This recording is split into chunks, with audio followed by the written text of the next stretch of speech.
नमस्कार, ज्योती मस्की चॅनलमध्ये तुमचं स्वागत आहे। तर आज आपण दोन्ही डाळी मिक्स करून एक छानपैकी एक रेसिपी करणार आहे। तर तुम्ही हा व्हिडिओ शेवटपर्यंत बघा, कुठे स्किप करू नका। तर तुम्ही बघू शकता इथे मी घेतलेली उडदाची डाळ आणि ही हरभऱ्याची डाळ। तर हे दोन्ही डाळ मिक्स करून आपल्याला इथे ही रेसिपी करायची। तर चला आपण करू आता रेसिपीला सुरुवात। तर इथे आपल्याला अगदी कमी उडदाची डाळ लागणार आहे बघा, खूप जास्त डाळ लागत नाही। मी ते 3 चम्मच उडदाची डाळ घेते, कारण ही डाळ फुलते बघा। आणि इथे घेणार मी 1 चम्मच हरभऱ्याची डाळ। इथे आपल्याला समजा 1.5 चम्मच वगैरे घालणे आहे, खूप जास्त डाळीची गरज नाही आहे। तर ही आता मी स्वच्छ धुवून घेते। तर इथे मी 2 पाण्याने स्वच्छ धुवून घेणार आहे। तुम्ही बघू शकता या पद्धतीने।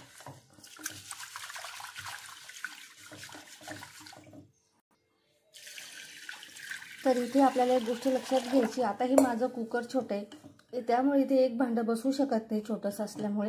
जर तुमच्याकडे मोठं कुकर असेल तर तुम्ही इथे एक भांडं घेऊन त्याच्यामध्ये ही डाळ तुम्हाला शिजवून घ्यायची, कारण याचे जे टरफल असतात वगैरे ते आपल्या कुकरच्या शिट्टीमध्ये अडकतात बघा, त्याच्यामुळे। आणि मी इथे ही डाळ अगदी लो फ्लेमवरती इथे शिजवून घेणार। याच्यामध्ये आपण टाकून घेणार आहोत। तर याच्यामध्ये आपल्याला टाकून घ्यायचं आहे तेल। तेलामुळे आपली डाळ लवकर शिजून तयार होती। आणि टमाटर, आणि याच्यामध्ये घालायची आपल्याला थोडीशी हळद। आणि आता आपण याला झाकण लावण्याच्या 4 शिट्ट्या घ्यायच्या आहे, आणि मी ते लो फ्लेमवरती घेणार आहे। जर तुमच्याकडे भांडं वगैरे असेल तर तुम्ही ते तुमच्या पद्धतीने ही डाळ शिजवून घ्यायची आहे। तर इथे तुम्ही बघू शकता मी गॅसची फ्लेम अगदी लो करून ठेवलेली, आणि आपण इथे आता 4 शिट्ट्या घेऊ। वाटण तयार करून घेणार आहोत। तर इथे मी 2 कांदे घेतलेले आणि हे स्लाइस करून घेतलेले। इथे आपल्याला छानपैकी भाजून घ्यायचे। इथे आपल्याला हे लालसर कलर येईपर्यंत हा कांदा आपण इथे भाजून घेणार आहोत। तर इथे आपण आता थोडंसं तेल टाकून घेणार आहोत। तर इथे टाकायचं आहे आपल्याला स्लाइस केलेलं खोबरं, आणि हे खोबरं इथे आपल्याला भाजून घ्यायचं आहे। तर इथे आपण आता परत थोडंसं तेल टाकून घेऊ आणि छानपैकी ते भाजून घेऊ। आणि इथे टाकायचे परत आपल्याला आलं, लसूण। इथे 10 ते 12 इथे लसणाचा कांदा टाकायचा आहे आपल्याला, आणि इथे छानपैकी ते भाजून घ्यायचे। या पद्धतीने आपल्याला हा मसाला इथे भाजून घ्यायचा आहे बघा। आपल्याला आमटी करायची उडदाच्या वरणाची आणि हरभरा डाळीची, तर यामुळे खूप छान टेस्ट येते। त्याच्यामुळे इथे आता मी छानपैकी हे भाजून घेते।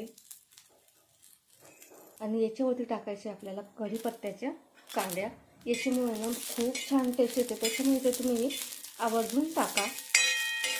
तर आता हा मसाला इथे आपला भाजून झालेला आहे। तर आपण हा एका भांड्यामध्ये काढून घेऊ आणि हा थंड करून घेऊ बघा, कारण जर आपण याच्यावरती ठेवला तर तो थंड होणार नाही। त्याच्यामुळे मी एका भांड्यामध्ये काढून घेते आणि थंड करायला ठेवते। तर मी इथे एका भांड्यामध्ये बघा काढून घेतलेला आहे। वाटीमध्ये तो लवकर थंड होतो, त्यामुळे आपण असा एका वाटीमध्ये काढून घ्यायचा। तर आपण मिक्सरच्या भांड्याला फिरून घेऊ आणि अगदी बारीक पेस्ट करायची बघा आपल्याला याची। तर मी सर्वात पहिले इथे पाणी ॲड करणार नाही आणि तसंच काढून घेणार, आणि नंतर याच्यामध्ये आपण पाणी ॲड करू।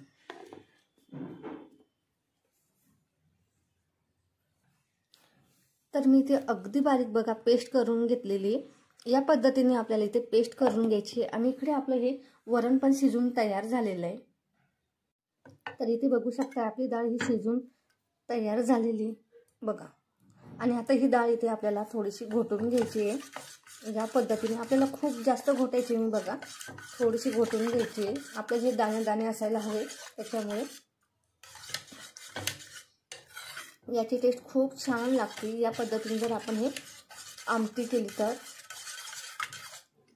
तर बघा या पद्धतीने आपल्याला ही डाळ इथे ठेवायची आहे।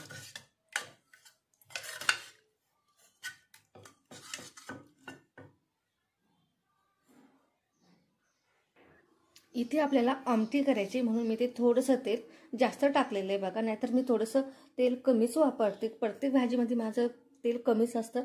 तर इथे आपण आता थोडंसं जिरं टाकून घेणार आहोत। इथे आपलं तेल गरम झालेलं, याच्यामध्ये आपण आता जिरं टाकून घेऊ आणि आपण वाटण करून घेतलेलं इथे मी आता सगळं वाटण टाकून घेते बघा. हे तेल सुटेपर्यंत हे वाटण आपल्याला इथे असं फ्राय करून घ्यायचं आहे. याचा कलर आता थोडा तुम्हाला बघू शकता तुम्ही वेगळा दिसतोय. आपलं इथं मसाला तयार झाल्यानंतर याचा कलर हा चेंज होतो. आता विविध भागामध्ये वेगवेगळ्या प्रकारची आमटी केली जाते. तर तुमच्या भागात कोणत्या पद्धतीने केलेलं आहे ती मला हे कमेंटमध्ये नक्की सांगा आणि कशी बनवतात हे पण सांगा. आता बघू शकता तुम्ही इथे आपण सतत हलवत राहणार आहोत. तयार झालेलं आहे बघा. याच्यामध्ये आपण टाकून घेणार आहोत. आता मी तशी हळद टाकलेली पण अगदी किंचित हळद टाकून घेते मी करते ते. आणि तिखट 1 चम्मच तिखट टाकून घेतलं. आणि इथे मी 1 चम्मच टाकून घेणार खानदेशी मसाला. जर तुमच्याकडे खानदेशी मसाला नसेल तर तुम्ही ते कोणता पण मसाला टाकू शकता बघा. तुमच्या घरामध्ये जो असेल तो इथे तुम्ही टाकू शकता. आता इथे आपण याला छानपैकी परत मिक्स करून घेणार आहोत.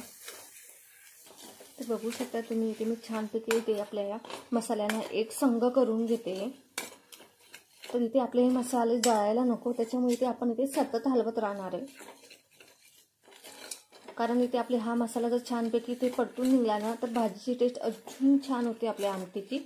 त्याच्यामुळे मी इथे याला छानपैकी ते मिक्स करून घेते तेलामध्ये. तर इथे आपण टाकून घेणार बघा आता कढीपत्ता. आता कढीपत्ता टाकून घेतलेला आहे. आता इथे आपल्याला हा मसाला इथे छानपैकी इथे शिजवून घ्यायचा आहे. तर इथे मी टाकून घेणार बघा थोडंसं पाणी.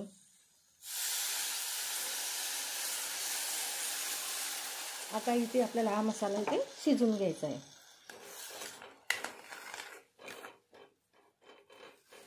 आता इथे मसाला शिजल्यानंतर याच्यावरती थोडासा अजून तरंग. आता इथे आपण याला उकळी घेणार आहोत एक. कारण आपली डाळ अगोदर शिजलेली आणि मसाला पण झालेला आहे. तर इथे आपल्याला फारसा वेळ लागणार नाही बघा. अगदी आता आपली इथे ही आमटी 2 मिनिटात तयार होणार आहे. आणि याला आपली उकळी यायला सुरुवात पण झालेली आहे. तर बघा खूप छान सुगंध येत आहे. तर आता मी याला 2 मिनिटासाठी ते हलवत राहते.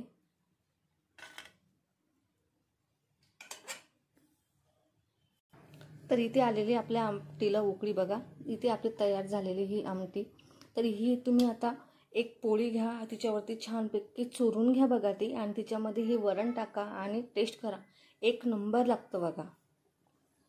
लाईक शेअर आणि कमेंट करायला विसरू नका. तुमची एक कमेंट्स खूप महत्त्वाची आहे आमच्यासाठी. त्याच्यामुळे एक कमेंट करा प्लीज प्लीज. आणि माझा व्हिडिओ पाहिल्याबद्दल धन्यवाद.